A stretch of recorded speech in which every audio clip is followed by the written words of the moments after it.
This was my hair in 2025, and this is my hair now. Notice the difference?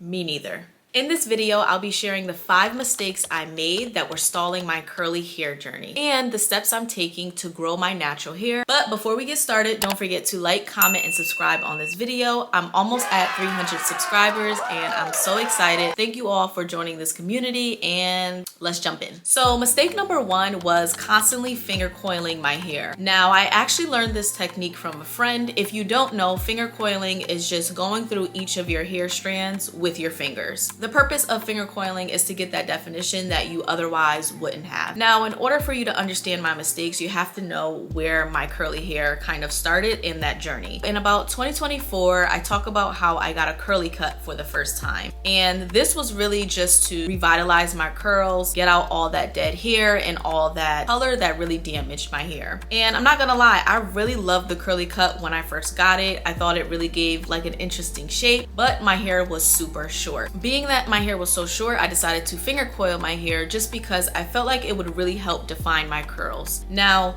finger coiling is great if you want that definition, and in my case, if you want volume, but it can also, what I discovered, lead to single strand knots. Now, these knots, you really have to focus in on. You're not really gonna see it by just looking at your hair. Typically, I find them either in the middle of my hair or at the end, and I was finding them more frequently after doing my finger coils. I don't know if any research can back this up, but I kind of believe that the finger coils might be causing the knots. Again, that's just a theory, but even if it doesn't cause the knots, finger coiling can cause your hair to really curl within each other, and it makes for a very tiresome detangling process before wash day. I'll insert some videos so that you can see, but my hair would be so tangled and I would have to go through every single strand in order to get those tangles out. You don't want your hair to, be matted when you're washing it, unless you have kind of like a detangling shampoo. But nevertheless, I just found that finger coils, while they were efficient, while they defined my hair, really led to a lot of tangles and mats that other styling techniques did not create.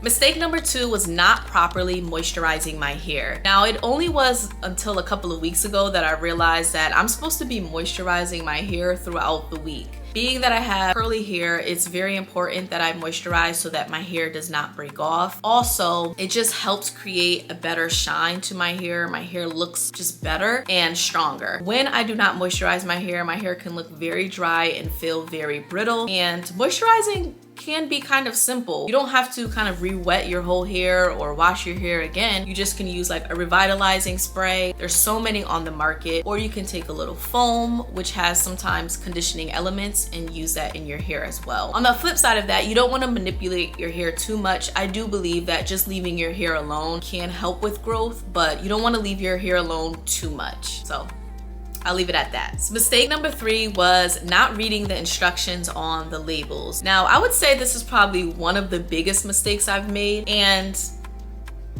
I gotta be honest, I think it was due to kind of like some laziness. I think it's easy to go online and be like, okay, what is this person using, and kind of trust what that person uses on their hair rather than taking the time to read product labels in the store. And reading the labels is so important and so fundamental because it really lets you know what that product is used for. The instructions are on there. Sometimes even pro tips on what to mix with certain products can be on there. And we have to think that the creators of these brands, for the most part, know how their products are intended to work. Just read the labels and don't just grab anything just because another person has it. Shampoos serve all different purposes. Some are clarifying, some are cleansing, some are moisturizing, some are detangling. So you really have to see what works best for you and read the label. 4th mistake I made was not properly assessing my hair without product. Look at your hair when it has no product on it. How does your hair feel? Does it feel soft already? Does it feel brittle? Then add water. Does your hair naturally curl really spirally, or is it more of a wave? And then add leave-in, and then add the other things. Well, not leave-in, but add shampoo, conditioner, then the leave-in, and then see how your hair is. After doing all that, see how your hair looks again. Does your hair look moisturized with the leave-in?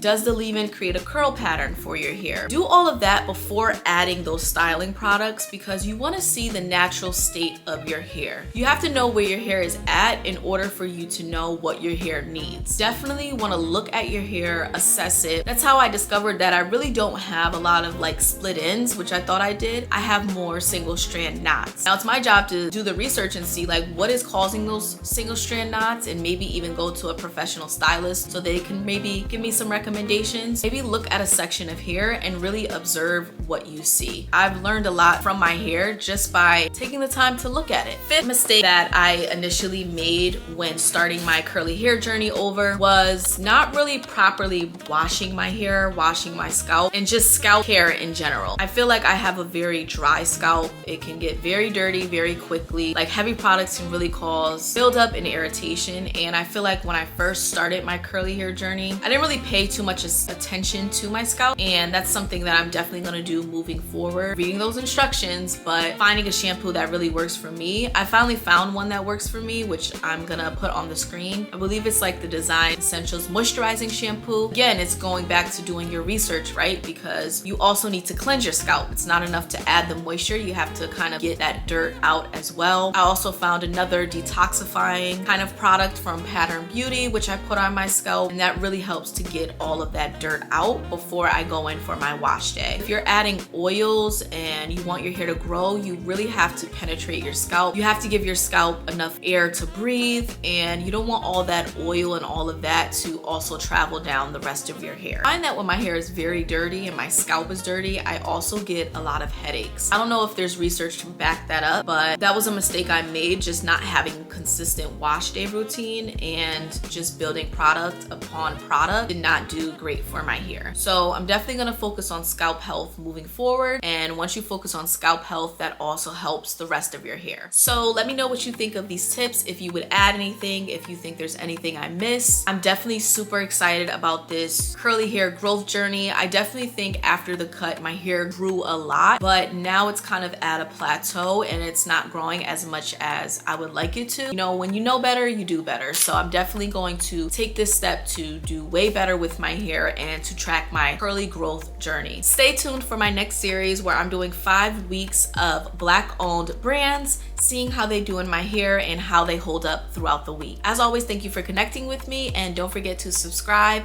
like this video, and I'll see you next time.